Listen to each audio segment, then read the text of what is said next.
Assalamualaikum warahmatullahi wabarakatuh. Universitas Diponegoro adalah sebuah perguruan tinggi negeri di Indonesia yang berlokasi di Kota Semarang, Jawa Tengah, Indonesia, atau yang lebih dikenal dengan sebutan Undip. Kebanggaan profesi bukan karena materi, tetapi seberapa banyak bisa mengabdi. Setiap tahunnya, Undip melakukan kegiatan kuliah kerja nyata. Namun ada sedikit perubahan. Kegiatan KKN Tim 2 Undip 2020 tidak dilaksanakan seperti tahun-tahun sebelumnya, yaitu tidak menerjunkan mahasiswa ke beberapa wilayah di Jawa Tengah yang sudah ditentukan oleh LPPM dan P2 KKN, melainkan disesuaikan dengan situasi yang terjadi saat ini, yaitu melaksanakan KKN di domisili masing-masing mahasiswa. Dengan perubahan model pelaksanaan KKN ini, diharapkan tidak menghilangkan nilai kemanfaatan mahasiswa dalam pemberdayaan masyarakat, terutama dalam masa pandemi COVID-19 seperti sekarang ini.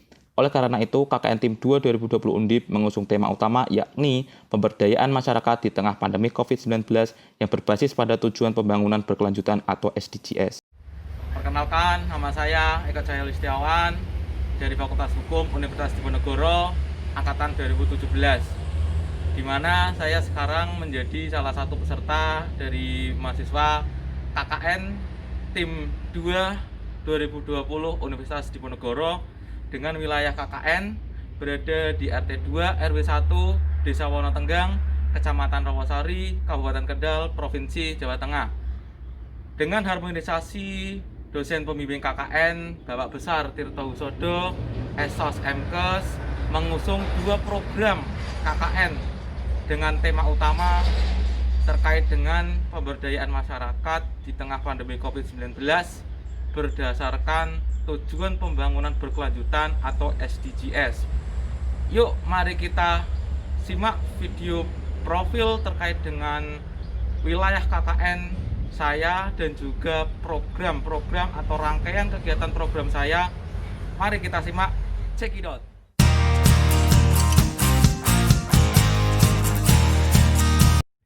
Berdasarkan hasil observasi yang dilakukan sebelum pelaksanaan KKN dan dari hasil diskusi dengan tokoh masyarakat bersama ketua RT setempat, terdapat beberapa permasalahan yang ada di wilayah KKN. Di antaranya, pengetahuan warga masih rendah akan bahaya dari COVID-19 yang bisa menyerang kesehatannya. Kenapa demikian? Berdasarkan hasil observasi, banyak warga di wilayah KKN yang bekerja sebagai petani, sehingga bekerja dari pagi sampai sore hari. Pada waktu malam harinya digunakan untuk istirahat. Oleh karena itu, warga jarang mendengarkan informasi terupdate mengenai bahaya COVID-19 yang diberitakan oleh pemerintah dan instansi terkait. Berdasarkan data dari website corona.kendalkap.go.id, orang yang kasus konfirmasi positif COVID-19 setiap harinya mengalami peningkatan. Dapat dilihat per tanggal 6 Agustus 2020, total ada 278 kasus konfirmasi positif di Kabupaten Kendal. Serta dapat dilihat di Koran Harian Suara Merdeka, pada tanggal 6 Agustus 2020, Kabupaten Kendal menempati posisi kelima dengan kasus positif COVID-19 terbanyak di Provinsi Jawa Tengah. Upaya pemerintah daerah untuk mengedukasi warga terkait pencegahan penyebaran COVID-19 sudah terus dilakukan. Hal ini tentunya harus diapresiasi. Dapat dilihat Bupati Kendal Ibu Mirna Anissa mengeluarkan peraturan Bupati Kendal nomor 51 tahun 2020 yang intinya mewajibkan setiap orang yang ada di Kabupaten Kendal untuk memperhatikan protokol kesehatan dalam menyongsong adaptasi kebiasaan baru akibat pandemi COVID-19. Akan tetapi ternyata masih ada beberapa warga yang mengabaikan protokol kesehatan. Misalnya, ketika warga bekerja ke sawah, masih ditemukan warga yang tidak memakai masker dan tidak menjaga jarak aman seperti yang dianjurkan. Warga seolah abai akan bahaya COVID-19 ini. Ada juga warga yang merantau pulang ke kampung tidak melakukan karantina mandiri, serta ibu-ibu yang berbelanja di pedagang sayur yang tidak memakai masker dan tidak menjaga jarak aman. Permasalahan ini tentunya jangan dianggap remeh. Pemerintah desa, warga, tokoh masyarakat, dan relawan haruslah bekerja sama untuk senantiasa memberikan sosialisasi bahaya COVID-19 dan cara pencegahannya. Yang selanjutnya, pengetahuan warga wilayah KKN mengenai aturan hukum yang ada masih minim, tidak terkecuali terkait dengan program pemerintah yaitu relaksasi kredit serta isu PHK karyawan akibat COVID-19 ini. Banyak warga yang belum paham terkait dengan aturan hukum mengenai relaksasi kredit dan alur PHK karyawan yang benar serta hak-hak pekerja yang harus diterima.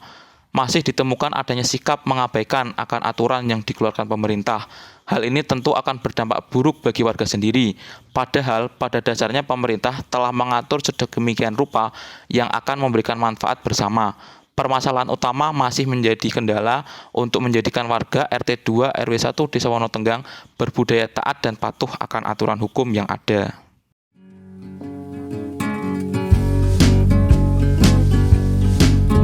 Halo guys, yuk mari kita ketahui potensi yang ada di wilayah KKN saya, yaitu RT 2 RW 1 Desa Wonotenggang, di mana sebagian besar penduduknya bercocok tanam. Dapat dilihat, hamparan sawah yang membentang luas menjadi potensi dan daya tarik tersendiri di wilayah kuliah kerja nyata saya. Lahan sawah yang membentang itu hampir seluruhnya ditanami padi. Tenaga kerja yang mereka gunakan sistemnya lebotan atau bergiliran sehingga bisa meringankan biaya pengolahan dari awal tanam sampai dengan panen. Ketika musim tanam tiba, hampir semua warga akan sibuk bekerja di sawah. Tentu hal ini akan membawa dampak positif terkait pendapatan hasil panen warga karena dipelihara sendiri oleh warga setempat yang tentunya lebih pengalaman akan struktur tanah sawah mereka, sehingga hal demikian menjadikan roda perekonomian berjalan dengan baik.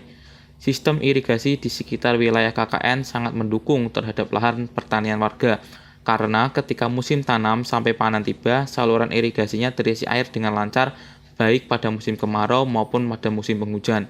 Di saat musim penghujan, lahan pertanian tidak ada yang kebanjiran. Di saat kemarau, lahan pertanian warga tidak ada yang kekeringan. Musim tanamnya 2 kali dalam setahun. Terdapat tempat penggilingan dan gudang padi milik ibu kepala desa yang memudahkan warga untuk menjual hasil panen padinya serta untuk membeli beras dengan harga terjangkau dan kualitas yang terjamin. Sikap saling membantu dan mempunyai rasa kekeluargaan yang erat perlu dijadikan contoh bagi kita semua. Setiap permasalahan yang ada dimusyawarahkan bersama dengan Ketua RT, Mas Hedi Purnomo untuk mencari solusinya. Penduduknya ramah tamah dan suka berbaur pada setiap orang tanpa terkecuali. Wilayah KKN yaitu RT 2 RW 1 Desa Wonotenggang dekat dengan Jalan Pantura, sehingga mudah diakses oleh siapa saja termasuk untuk distribusi hasil panen. Ada ikon tugu ungup-ungup kalau lurus ke arah Semarang dan kalau belok ke kiri masuk ke wilayah KKN yaitu Desa Wonotenggang. Dengan adanya kemudahan akses jalan ini tentunya membawa dampak positif bagi wilayah Desa Wonotenggang seperti munculnya perumahan baru yang sudah terjual semua kaflingnya. Potensi lain yang ada di wilayah KKN terkait dengan fasilitas umum sudah lengkap seperti Masjid Darussalam yang digunakan untuk sholat Jumatan warga Desa Wonotenggang.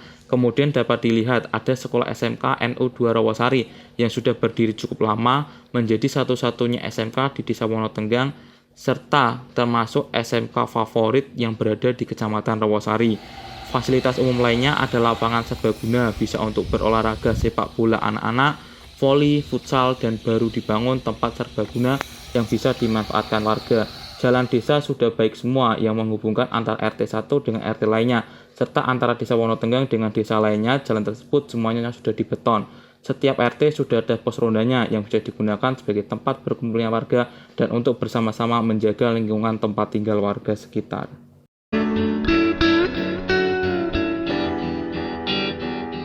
Yuk guys, kita lihat pelaksanaan program kerja KKN pertama saya tentang sosialisasi terkait dengan pencegahan penyebaran COVID-19 berdasarkan Peraturan Bupati Kendal Nomor 51 Tahun 2020 secara door to door guna mendukung tujuan kesehatan Sustainable Development Goal.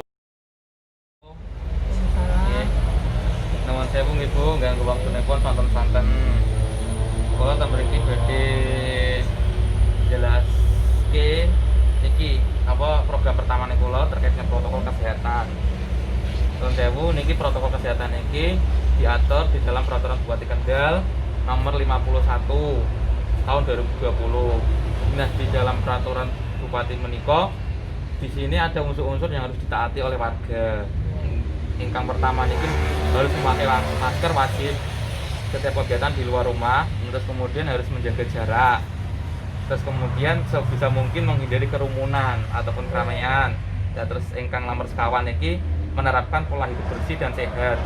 Kemudian budayakan cuci tangan setelah melakukan aktivitas kegiatan sebelum masuk ke rumah. Nah, di dalam peraturan bupati ini tentu setiap peraturan kan wonten sangsinipun, Bu. Ini sangsinipun itu di dalam pasal 13 dan pasal 14.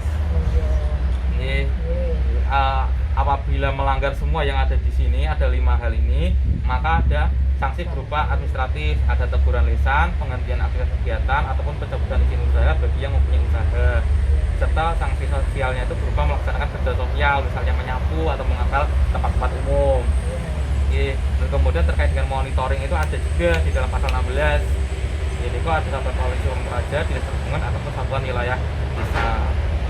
Nah, kemudian terus slogan ini kok katakan tidak pada corona, katakan yes bebas dari COVID-19. Nggih ngoten nggih Bu. Matur suwun saderengipun. Cekap semanten. Wassalamualaikum warahmatullahi wabarakatuh.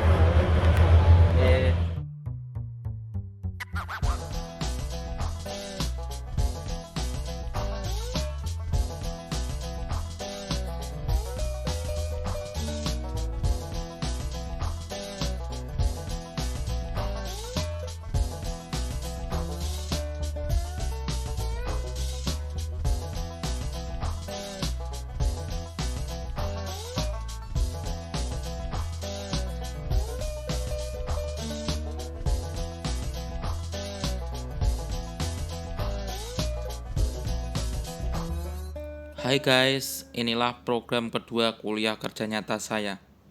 Program kedua dari saya itu terkait dengan hasil kajian, terus kemudian saya buat dalam bentuk poster terkait dengan COVID-19 dijadikan sebagai alasan force majeure. Kemudian saya kaitkan dengan relaksasi kredit dan juga alur-alur PHK karyawan. Kemudian mohon maaf, ini terkait dengan output poster relaksasi kredit. Di sini dijelaskan mengenai batasan maksimal dan juga minimum platform yang bisa diajukan relaksasi kredit. Nah, akan tetapi perlu diingat di sini itu dijelaskan bahwa tidak semua tidak semua debitur itu bisa memperoleh relaksasi kredit, melainkan kreditur yang beretikat baik dan juga memenuhi syarat-syarat dari hasil asesmen dari bank ataupun dari leasing. Terus kemudian mohon maaf Bapak, ini terkait dengan PHK karyawan terkait dengan dalam masa pandemi Covid ini. Di sini semuanya sudah ada alur, dasar hukum dan juga cara penyelesaiannya apabila terdapat permasalahan.